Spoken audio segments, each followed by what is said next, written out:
भूर्भुवः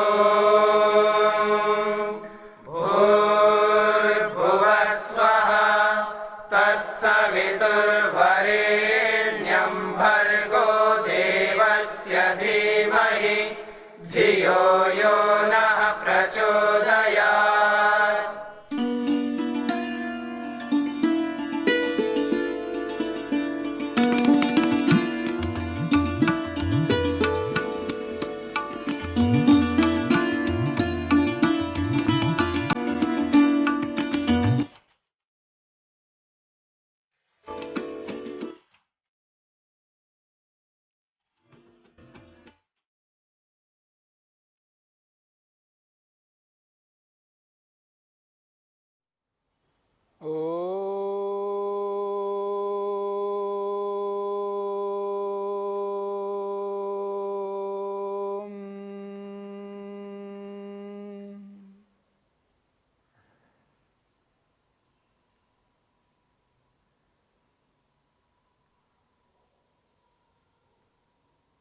आत्मा को, आत्मा का बोध सत्व पुरुष अन्यता ख्याति के माध्यम से होता है।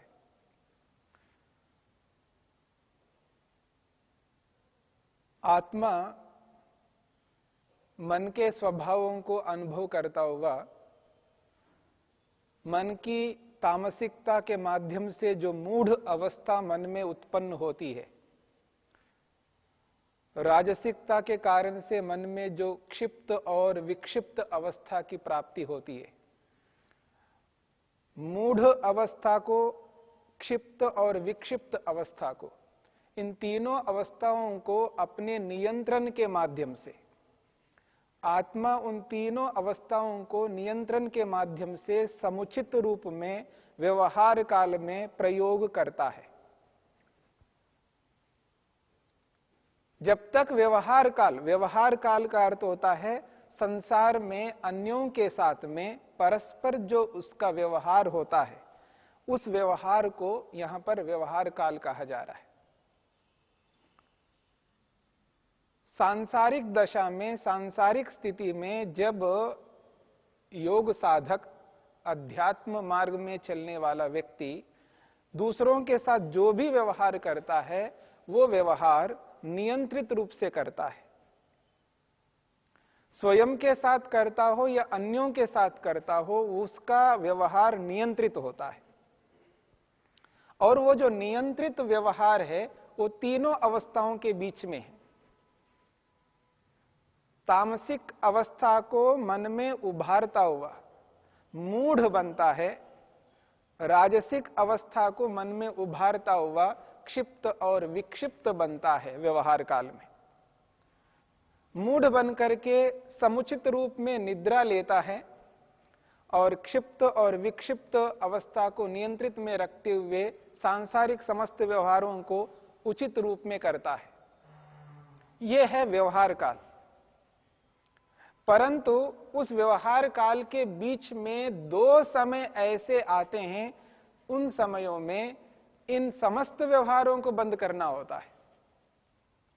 यानी राजसिक अवस्था को, तामसिक अवस्था को सर्वथा बंद करना पड़ेगा। केवल सात्विक अवस्था को उभारना होगा। और उस सात्विक अवस्था में जो एकाग्रता को मन में लाता है, उस एकाग्रता को मन में लाने के लिए व्यवहार जो सबके साथ करता है वो सब बंद करके करता है। यानी जिसको हम ध्यान का काल मानते हैं, उपासना का काल मानते हैं, संध्या का काल मानते हैं। उस संध्या के काल में योग साधक अपने आप को स्थिर करने का प्रयत्न करता है। सब ओर से अपने आप को निश्चित शांत करना वो चाहता है। इधर उधर आना जाना जो क्रियाएं हैं, शारीरिक क्रिया है, उन क्रियाओं को तो नहीं करता है, परंतु शारीरिक जो बैठे बैठे भी बहुत सारी क्रियाओं को हम करते हैं, उन क्रियाओं को भी, बाह्य क्रियाओं को सर्वथा रोक देता है। शरीर की जो गति है उस गति को भी रोक देता है। यानी आसन लगाता है, प्राणायाम भी करता है और समस्त इंद्रियों को अपने वश में करने के लिए प्रत्याहार की स्थिति उत्पन्न कर लेता है। आसन समुचित रूप में व्यक्ति लगा करके प्राणायाम के माध्यम से अपनी सारी 10 इंद्रियों को अपने वश में रखता हुआ, प्रत्याहार करता हुआ धारणा की ओर अग्रसर होता है। अब वो उस मन का जो एकाग्र स्थिति है, मन की जो एकाग्र अवस्था है, उसको एकाग्र अवस्था के रूप में तब उसका कार्य आता है, उपासना के काल में, ध्यान के काल में, संध्या के काल में, तब ही एकाग्र अवस्था काम आती है। और वो एकाग्र अवस्था उसी के लिए है। यह भी समझने का प्रयत्न करना, जो मन की एकाग्र अवस्था है वो ध्यान काल के लिए, संध्या के काल के लिए, उपासना काल के लिए। व्यवहार काल में तो विक्षिप्त अवस्था का प्रयोग होता है, या क्षिप्त अवस्था का प्रयोग होता है, या मूढ़ अवस्था का प्रयोग होता है। समुचित रूप में जो एकाग्र अवस्था का प्रयोग होता है वो केवल ध्यान के काल में होता है, क्योंकि ध्यान के काल में और कोई व्यवहार न करता हुआ केवल मात्र एकाग्र होता है किसी एक वस्तु में। तब जाकर के उस एकाग्र अवस्था का प्रयोग समुचित रूप में करता हुआ धारणा, ध्यान और समाधि की ओर अग्रसर होता है। तब उसको जो सत्व पुरुष अन्यता ख्याति की जो प्राप्ति होती है, उस प्राप्ति में, उस विवेक में उसको यह एहसास होता है कि मन तो परिणामी है और मैं अपरिणामी हूं। मुझ में बदलाव नहीं होते हैं, मन में ही बदलाव होते हैं। तब वो जो तत्वबोध जिसको आप कहते हैं, तत्व का, वस्तु का जो यथार्थ बोध है, तब व्यक्ति को, आत्मा को होता है परिणामी मन है, बदलने वाला मन है, मैं अपरिणामी हूं, न बदलने वाला हूं।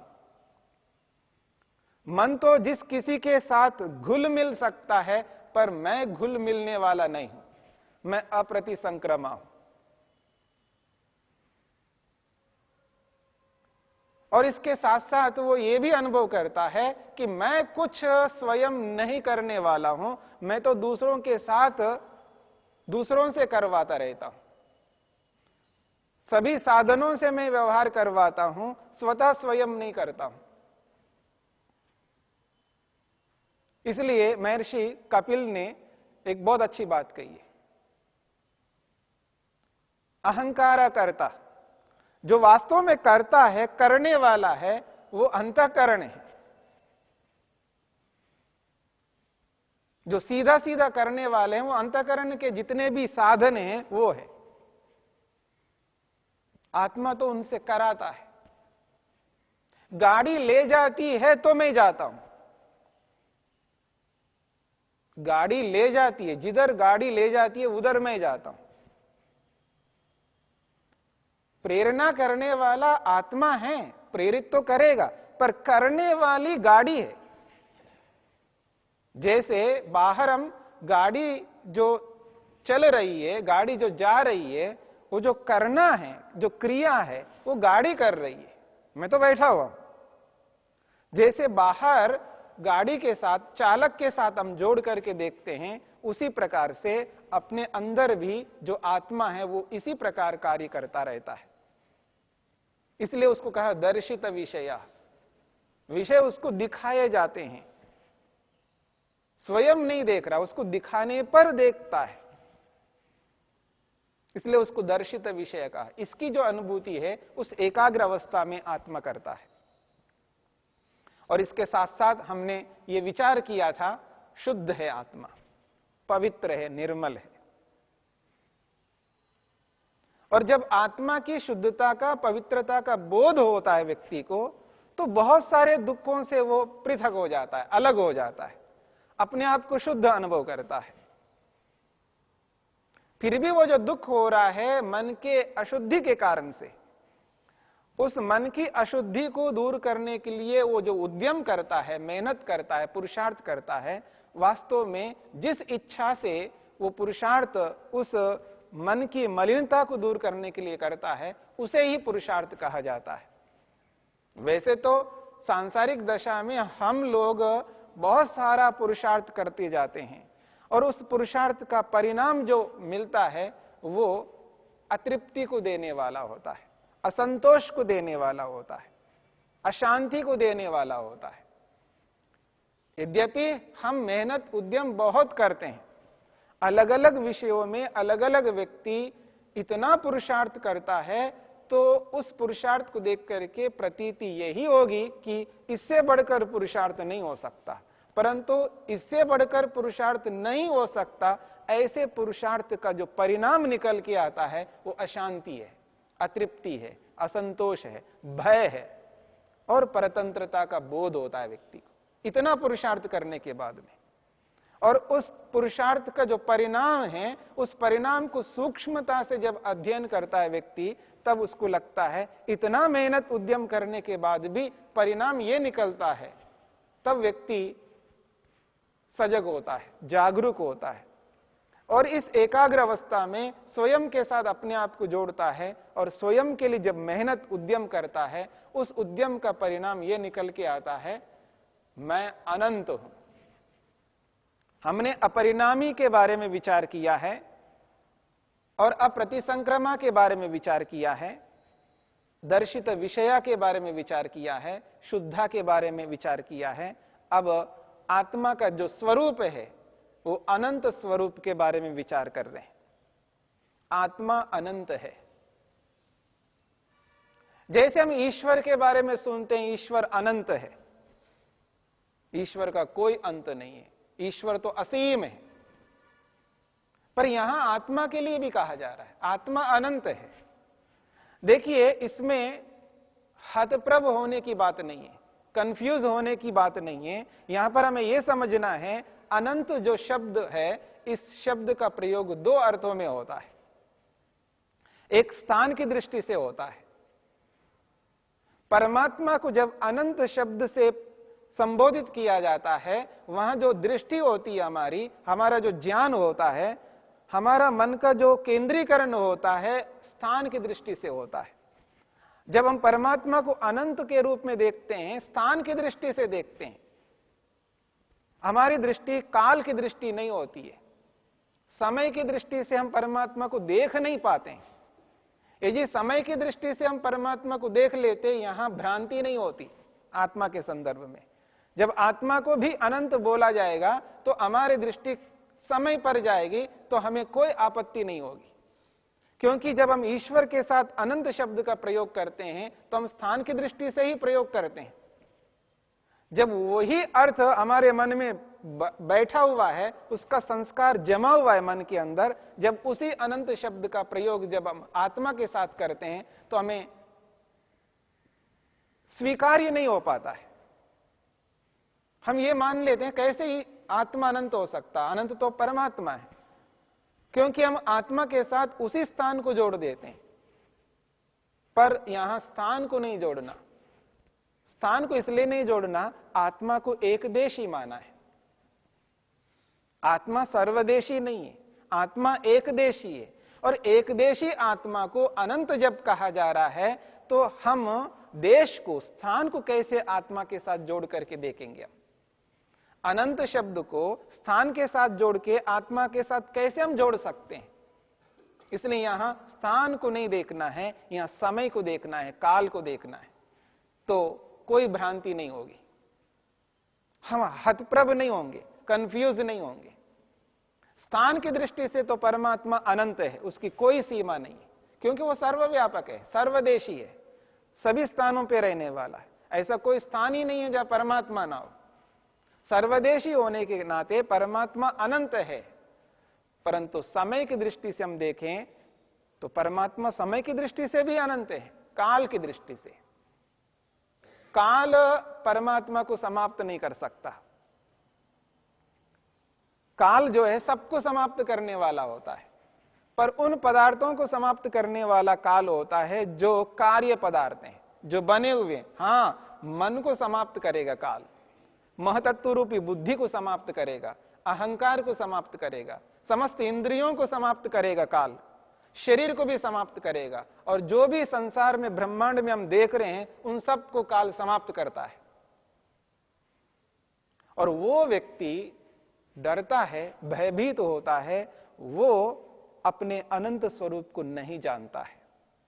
दुनिया में जो कोई भी डरता है, भयभीत होता है, अलग अलग विषयों से व्यक्ति को डर लगता है, लेकिन जो मृत्यु का डर है, समाप्त होने का डर है, यह सभी में एक समान रूप से व्यापक होकर के रहता है। मृत्यु का डर, भय, ऐसा ना हो मैं ना रहूं, मैं समाप्त हो जाऊं। तो ये जो डर है, ये अनंत स्वभाव को न समझने के कारण से होता है। जब व्यक्ति एकाग्र अवस्था में आत्मस्वरूप को एहसास कर लेता है, मैं अनंत हूं, न अंता अनंतः, अंतः इति समाप्ति। अंत का अर्थ है समाप्त होना, नष्ट होना, विनाश को प्राप्त होना।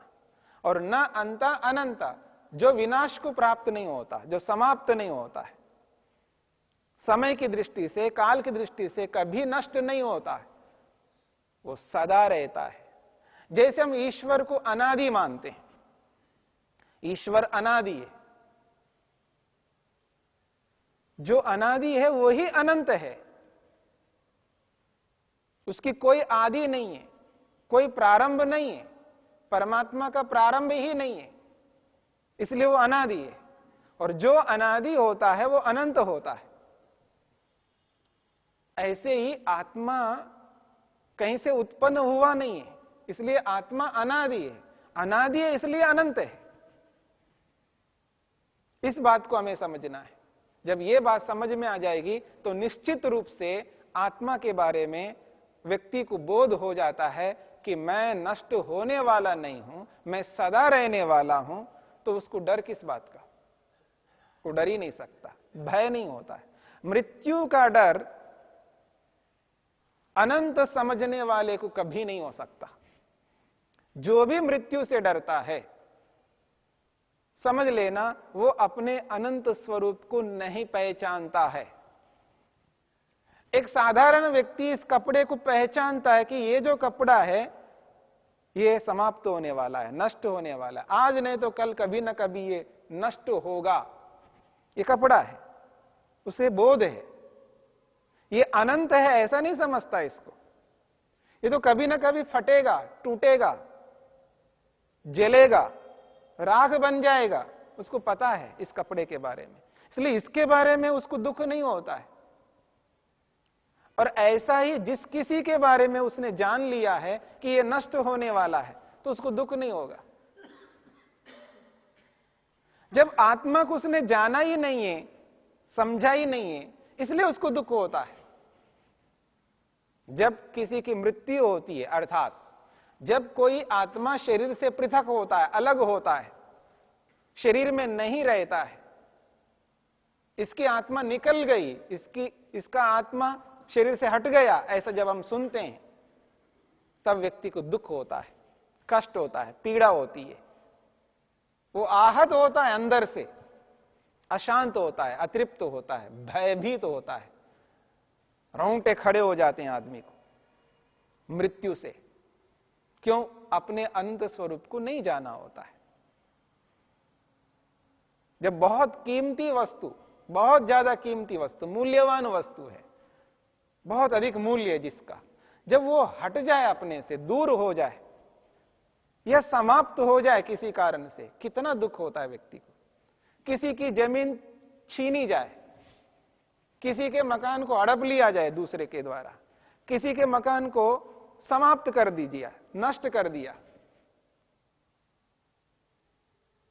जब अतिक्रमण के नाम से सरकार मकानों को गिराती है ना, और जिन मकानों में जो लोग रहते हैं, जो आक्रांत कर लिया है जिन्होंने सरकार की जमीन को, अनियम पूर्वक, इलीगली उसको उन्होंने आक्रमण कर लिया उसको, तो जब उन मकानों को हटाने के लिए जब सरकार उद्यम करती है, उन मकानों को गिराती है सरकार, कितना दुख होता है उनको, कितना कष्ट होता है, ये मकान मालिक अच्छी तरह जानते हैं। जब व्यक्ति की कीमती वस्तु जब व्यक्ति से हट जाती है, नष्ट होने लगती है, आदमी को बहुत दुख होता है। जैसे उन पदार्थों को जाना है, वैसे ही वो आत्मा को समझ रहा है। मकान के समान, जमीन के समान, सोना चांदी के समान, रुपयों के समान आत्मा को जाना है। जैसे वो नष्ट होते हैं तो उसको दुख होता है, ऐसे ही आत्मा जब शरीर से हट जाता है तो उसको दुख होता है, कष्ट होता है, वो भयभीत होता है, क्योंकि वो अपने अनंत स्वरूप को नहीं पहचानता है। मैं कभी समाप्त होने वाला नहीं हूं, मैं सदा रहने वाला हूं, अनादि हूं। इस अनादि स्वरूप को जान करके, अनंत स्वभाव को जान करके व्यक्ति मृत्यु के दुख से दूर हो जाता है, निर्भीक हो जाता है, निडर हो जाता है। वही व्यक्ति मृत्युंजय को पा सकता है। याद रखना, जो मृत्युंजय की बात हम सुनते हैं, वो जो मृत्युंजय है वो वही व्यक्ति अपने अनंत स्वरूप को जानने वाला मृत्युंजय बन जाता है, मृत्यु को जीत लेता है, अर्थात मृत्यु से कभी नहीं डरता। मृत्यु उसको दुखी नहीं कर सकती, वो डरेगा ही नहीं। विनाश से वही व्यक्ति डरता है जो ये समझता है कि मैं विनाश को प्राप्त होऊंगा। इसलिए अनंत स्वभाव को समझ करके व्यक्ति जब आगे बढ़ता है, उसको ये तत्वबोध होता है मैं अनंत हूं, तो उसको बहुत सारे डर, बहुत सारे दुख, उनमें से सबसे बड़ा दुख मृत्यु का दुख है, उस दुख से छूट जाता है और व्यक्ति अपने प्रयोजन की ओर अग्रसर होता है।